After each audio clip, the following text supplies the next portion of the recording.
Bom dia, boa noite, Shavua Tov, Shabbat Shalom, Mashiach Now. Que o mundo inteiro possa estar vivendo já agora, cada vez mais urgente. Até quando a gente quer a redenção completa para o mundo inteiro, já agora? E por falar nisso, o nosso tema dessa semana é: o futuro já chegou? Sim, a resposta é: o futuro já chegou. Assim como na ficção científica, como está nessa imagem que selecionamos, mas principalmente de acordo com a profecia, com a definição de Deus para a história do mundo, em que o futuro é a era messiânica, que já é aqui e agora para todos nós.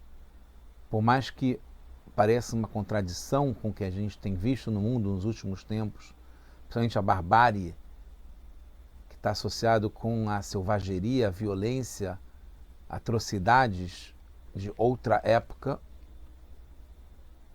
que a gente vê inacreditavelmente no século XXI, 2023, ano 5784 da criação em Israel e no mundo, porque tem muitas coisas ainda, é uma minoria mais representativa do lado escuro, obscuro,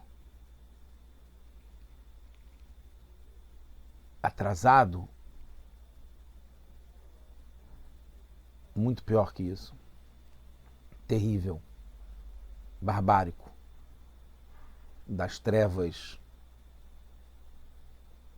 como aconteceu. Mas isso justamente mostra como o anseio pelo futuro, a eternidade do futuro já está presente aqui agora, e do modo como aconteceu esses acontecimentos, esse ato terrorista, esses atentados, que não foi só contra Israel e o povo judeu, foi para a humanidade inteira, para cada um de nós se posicionar, não ter máscara e se aliar com o lado do bem contra o lado do mal.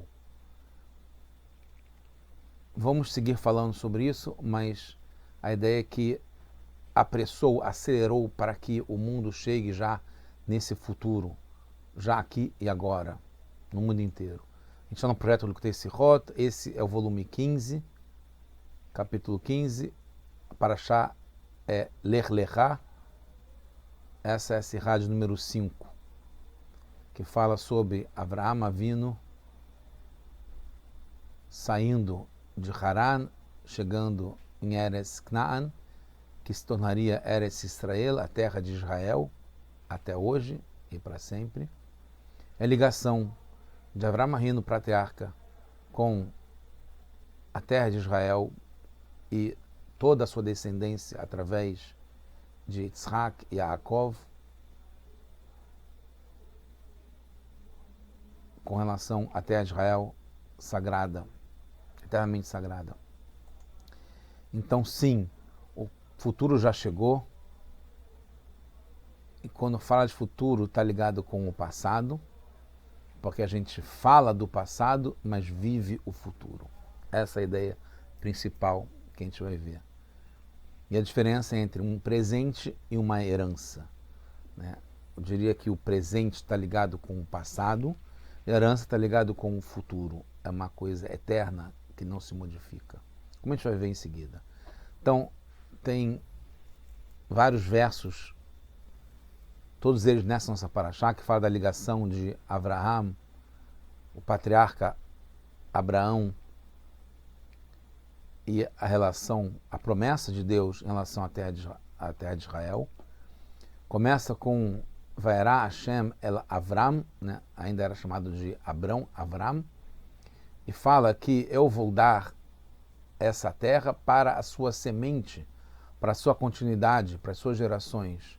Vou dar essa terra aqui, porque Abraão já está em Eretz Israel, e aí Abraão constrói lá um misber, um altar para Hashem, que apareceu para ele ali. Então,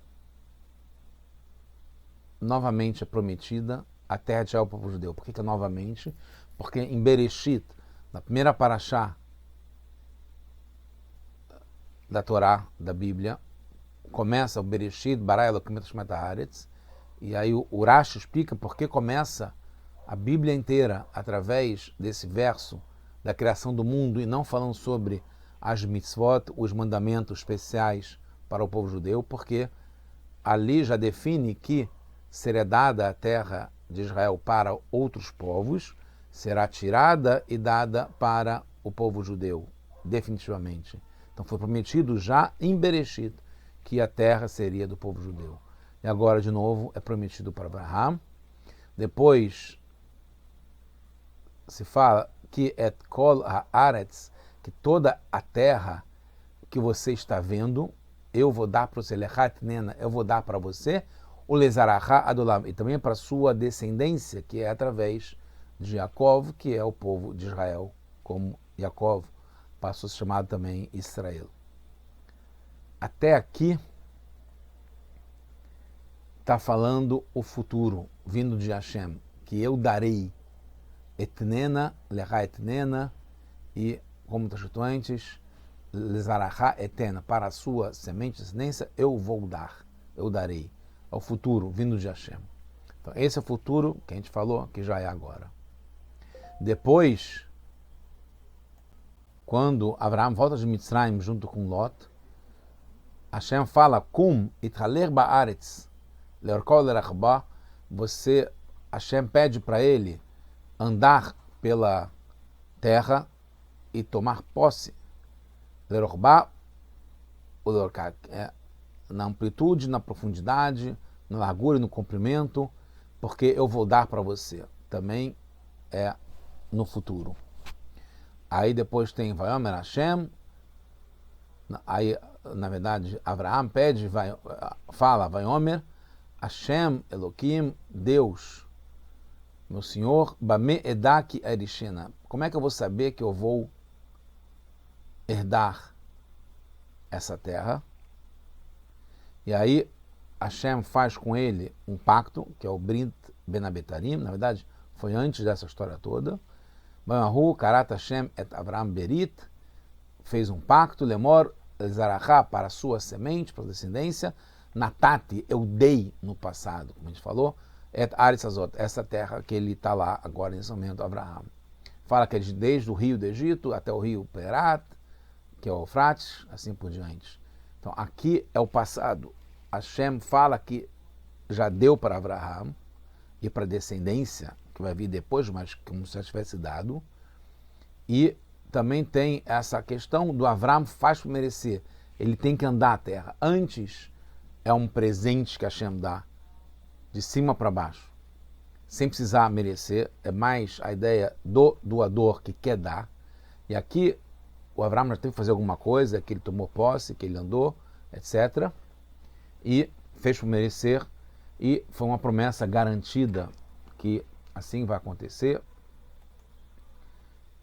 E está ligado ao passado, porque é um futuro que, quando ele acontece, demonstra que já foi o tempo todo, foi eterno. Então, só para concluir em relação a isso aqui, porque a gente já fechou, a gente agora vai desenvolver, mas fechou o conceito, é que a gente tem um conceito de presente que vem de cima para baixo, que a Hashem é que dá, não depende tanto do recebedor, você não precisa fazer quase nada. E a Hashem vai dar no futuro. Tá?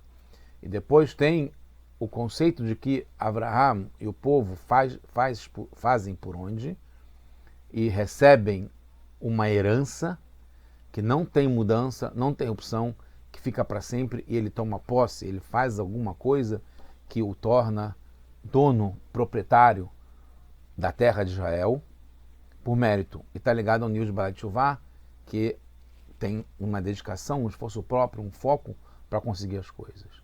Então, essa, poderia terminar aqui, sem suspense.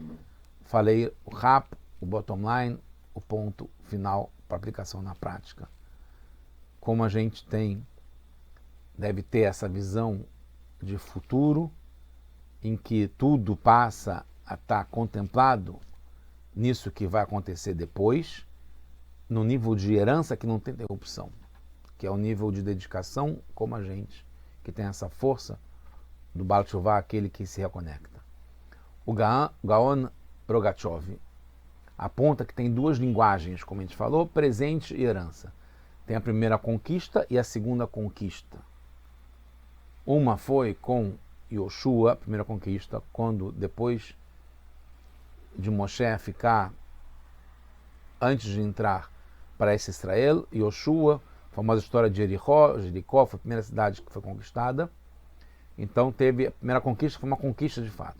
Teve a segunda conquista, depois que a gente foi expulso, né? Tiveram aí 420 anos até a construção do primeiro Beit HaMikdash, com Shlomo Amel, depois tiveram várias gerações, até que foi conquistado o Beit HaMikdash pelos babilônios, e a gente foi para a Babilônia e voltou com Ezra a Sofer, com o escriba Ezra, e teve a segunda conquista. Tá? Ao Abraham, no pacto que a gente falou, no Brit Ben Abetarim, ele pergunta a Hashem como terá certeza que a gente falou que ele receberá como herança, não como presente, que é definitivo para sempre. E aí, isso, de um certo modo, é explicado que foi considerado um pecado, uma falha. Como Abraão pode pedir uma prova? Não confia? Não tem certeza que ele vai receber? Hashem falou? Então, por isso que Hashem, quando responde, traz todo o sofrimento ligado a essa falha de não acreditar completamente. Então fala sobre o exílio, sobre o Egito, que a gente vai ser escravizado, etc. e tal. Depois na Babilônia também fala todos os exílios até Edom, que é até agora. Então vamos entrar no detalhe. A gente criou essa dicotomia da primeira conquista e uma conquista, do presente, da herança, de cima para baixo no começo e de baixo para cima no segundo, nível de Sadikim, nível de Balei Teshuvah, Yoshua e Ezra, e a gente vai ver também a questão de ter conquistado a força e de ter tomado posse com a conivência do doador, que era o dono da terra naquele momento. Então a gente vê aqui, na primeira conquista foi por Yoshua, Hashem promete, como está nos primeiros 2 versos do Avraham Avinu, né, do patriarca Abraham, que recebe a promessa de Hashem, sem pedidos, sem fazer um esforço, sem tomar posse, de cima para baixo.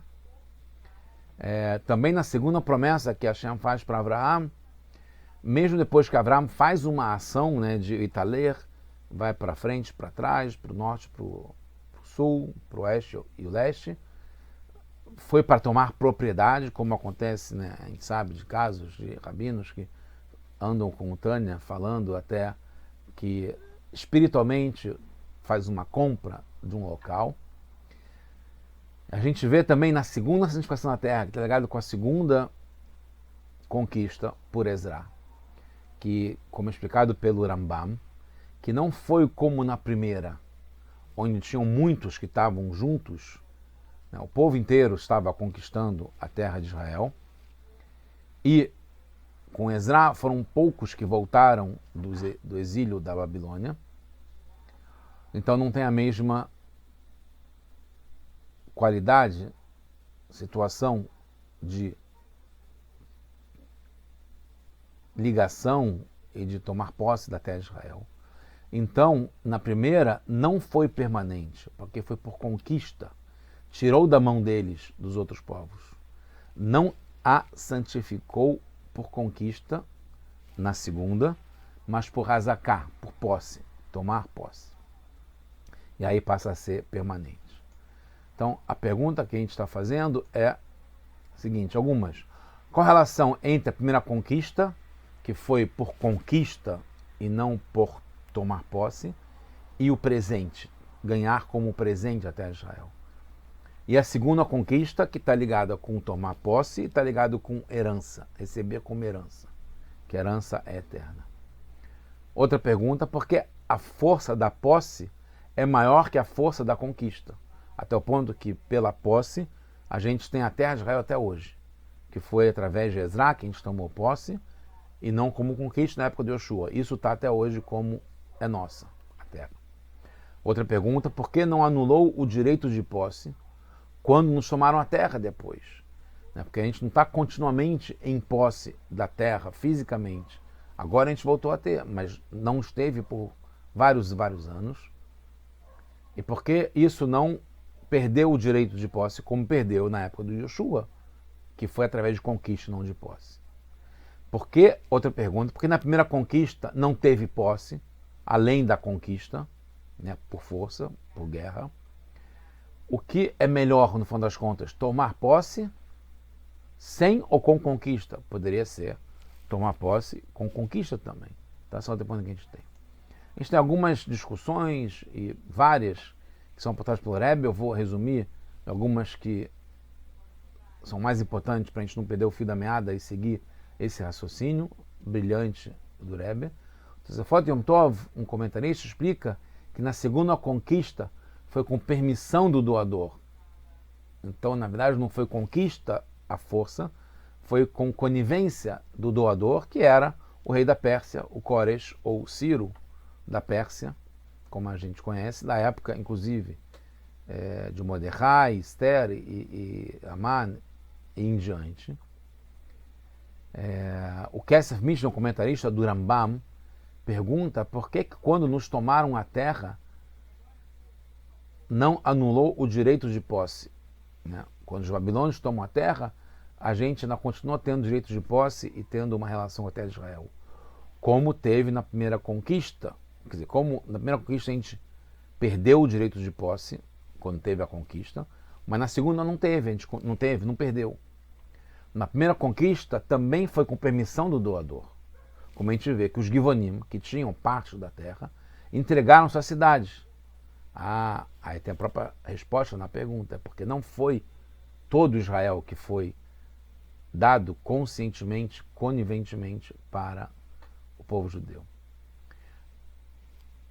A gente perdeu o direito na primeira conquista, porque Hashem deu e Hashem tirou, como foi profetizado. Porque aí, admitidamente, a gente vê que Hashem de cima para baixo deu como presente, e aí, nesse nível, ele dá e ele tira.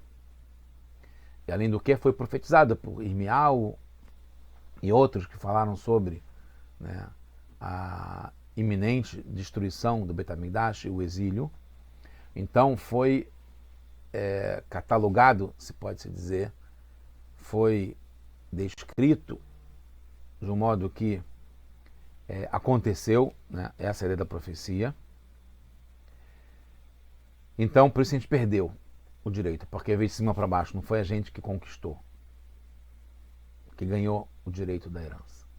Na segunda conquista, por outro lado, não vemos profecia, então não tiraram conforme a lei, porque pela lei a terra não pode ser roubada. Então não tem a profecia que foi Hashem que deu, Hashem que tirou. Então foram os outros povos que resolveram, como os babilônios, tirar da gente. Desculpa, estou falando aí depois de Roma. Os babilônios foi com profecia, Roma não foi com profecia, então não tem direito, porque não foi conforme a lei, então a gente não perde o direito de posse.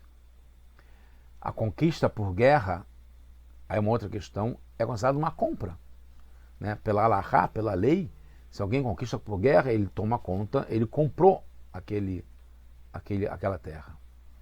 Então a pergunta é por que depois pode ter uma profecia na primeira conquista, na época de Yoshua, que foi guerra por meio de conquista e não de posse?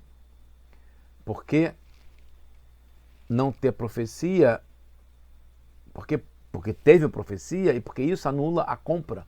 Porque no fundo a conquista por guerra é uma conquista através de uma compra. Então vamos ver mais perguntas e respostas. Na conquista de Yoshua, que foi a primeira conquista, também teve posse, mas a intenção era ser por conquista, conforme foi mandado por Deus. Foi prometido para Moshe, que na verdade foi desde antes para Abraão, como a gente viu, que a gente ia herdar a terra de Israel. Então, como foi por conquista, né, na entrega da terra de Israel tiveram as seguintes mudanças.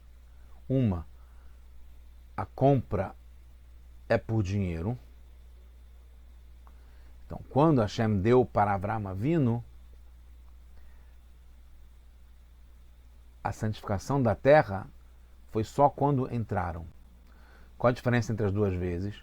Na primeira teve guerra, como a gente falou, a conquista foi por guerra, um mandamento para guerrear e tomar posse, mas o principal era ser por conquista. Conquista ligado com ser a força. Então ela foi santificada porque foi o mandamento de Hashem. Mesmo na conquista de Jericó, estava cumprindo o mandamento, então já estava sendo santificada a terra de Israel. Mas não através da posse, porque o principal era a conquista, que tinha que ser dominar um povo que não queria ser dominado, que resistiu. Com relação a Ezra, que foi a segunda conquista, que teve uma santificação também, mas foi por meio da posse e não pela conquista, porque foi dada a terra de Israel pelo dono, né, Cores, de livre e espontânea vontade, como se diz. Então, nesse caso, a intenção de Hashem não era conquistar, mas a elevar, santificar. Por isso que foi com a conivência do doador. A posse, então, torna a propriedade completa, sem falhas, eterna, que não se anula, não tem mais modificação. A santificação através de Yoshua, como a gente falou, foi a primeira, foi na entrada, seguiu um mandamento para conquistar de alguém, e que é contra a sua vontade. Quando alguém é conquistado, é contra a sua vontade. Mas então depois, quando acaba a conquista, acaba a santificação, porque está atrelada à conquista. Por isso que tem essa questão. E está ligada com o passado. Na primeira conquista, como a gente está falando, foi no nível de Sadikim. Aqui tem um certo resumo, já quase terminando. Nível de Sadikim, foi de cima para baixo, foi mandamento de Hashem. Então não penetra tanto embaixo. Assim como vem, volta. Tem vários exemplos, como, por exemplo, a pessoa que o pai montou um negócio, depois o filho, quando começa a trabalhar, veio fácil, vai embora fácil. Quando ganha na loteria, ou ganha algum prêmio, quando não dá valor, quando a coisa é, entre parênteses, de graça, como é o presente. Sem tanto ser para o nosso mérito, então a gente não tem tanto apego, tanta ligação com aquilo. É o nível de Sadikim, que é de uma forma mais envolvente, elevada, por cima. E aí permite interrupção, porque não tem um comprometimento, não tem uma ligação direta. E aí tem uma aplicação, talvez seja mais importante disso, que isso a gente aplica em qualquer lugar, como a gente faz as coisas. Se a gente age sem dedicação, sem estar focado, sem entrar no mundo, sem pegar o touro pelo chifre, sem agarrar, e sem passar por testes, porque os testes fazem com que a gente entre um pouco mais a fundo e se envolva. Teste que vem do lado do adversário, então a gente passa a conhecer, passa a dominar, passa a saber lidar com isso. E o mundo inteiro é adversário. Se a gente não faz por meio dessa dedicação, que é o nível de Sadikim, que é de cima para baixo, o mandamento de Hashem, e de uma forma superficial, externa, não teremos confiança que poderemos passar quando tiver algum outro teste como esse. Porque a gente não sabe lidar com isso. Então, esse nível de Sadikim. Na segunda conquista, é o nível de Balei Teshuvah, aquele que se desgarrou, se desprendeu e volta com tudo, com força.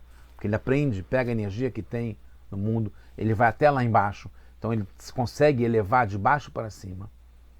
Ele consegue refinar a parte mais baixa que tem, porque ele dá lá, ele vai lá, ele se envolve, ele se dedica. E aí transforma a parte mais baixa em sagrado, mesmo vindo da casca mais impura e profunda. E aí perdura, ele está fixo, ele não tem intervalo. Ele, através que entra fundo no mundo e mantém-se fiel, mesmo descendo lá embaixo, mesmo a pequena queda que pode ter, não pode separar de Hashem, porque ele está bem embrenhado, está bem integrado, está bem convencido, está com foco, está com dedicação. Então ele nunca se separa de Hashem. Ele sabe que qualquer lugar que ele vai, ele está junto com Hashem, conectado, em nome do Mivador, não tem nada além de Hashem. É uma ligação permanente, sem interrupção e sem limites, assim como foi na segunda conquista. E aí essa é a base para a gente poder agir no mundo. E a certeza que Eretz Israel, a terra de Israel, para a gente, depois da segunda conquista, que foi através daquele que pecou, como tiveram alguns pecados, alguns erros, né? E aí quando volta, por isso que a gente foi expulso, né? Por causa dos nossos pecados a gente foi expulso da nossa terra, a gente foi para o exílio. Então aí está no nível de herança, que não tem intervalo, que é esse nível de Baalei Teshuvá, que está inerente da própria pessoa. Um presente, ao contrário, o presente deve causar prazer em quem dá, e não totalmente em quem recebe. Até o ponto que quem recebe o presente, que eu vejo, eu até fico triste com isso, pode trocar o presente, pode não usar, pode devolver, pode lidar de uma forma não tão dedicada. Porque é um presente, como vem, como volta. Uma herança é da própria pessoa, está internamente, intrínseca, direto ligado com ela. Então, o presente não é dado tanto para as qualidades do recebedor, então o recebedor não o valoriza tanto, não dá tanta importância para isso, porque não está ligado com as qualidades dele, é o doador que quer dar. E aí pode ter uma interrupção, mesmo depois que é dado. Em princípio, está com a pessoa, não tem como ter interrupção. Tem, porque não tem esse envolvimento. Na herança é diferente. O herdeiro é parente de quem está dando, é um parente que é como se fosse a própria pessoa. E ele tem direito inerente, intrínseco da própria pessoa, como se não mudasse o domínio, faz parte dele, sempre foi dele. Esse segundo nível que a gente está vivendo já agora. Na segunda conquista, que está ligado com Yoshua, a santificação por meio da posse. Então, a posse toma propriedade completa da terra, e aí isso revela que a propriedade, mesmo antes da doação, já era da pessoa, como foi dada para os patriarcas. A gente viu nas cenas com Abraão e Hashem. Um pacto, como foi celebrado, não tem mudança, não tem intervalo, assim como a herança. Mesmo ainda no exílio, a terra é nossa, a terra já foi prometida, foi garantida, acima do racional. Por que aquela terra é acima do racional? Assim como deve ser a nossa relação com Hashem. Totalmente dedicado, sabendo que é nosso. Mesmo com os pecados, os erros, as falhas do bezerro de ouro, por exemplo, ou dos espiões de Meragilim, a terra é nossa, a gente não perde direito, como foi dado ao patriarca Abraão e assim por diante. É uma herança eterna, não porque a ganhamos com força, porque assim como assim como dá, pode tirar. Assim como você ganha, você pode perder. Mas quando você toma posse de uma forma que não tem como discutir, indiscutível, é uma herança eterna.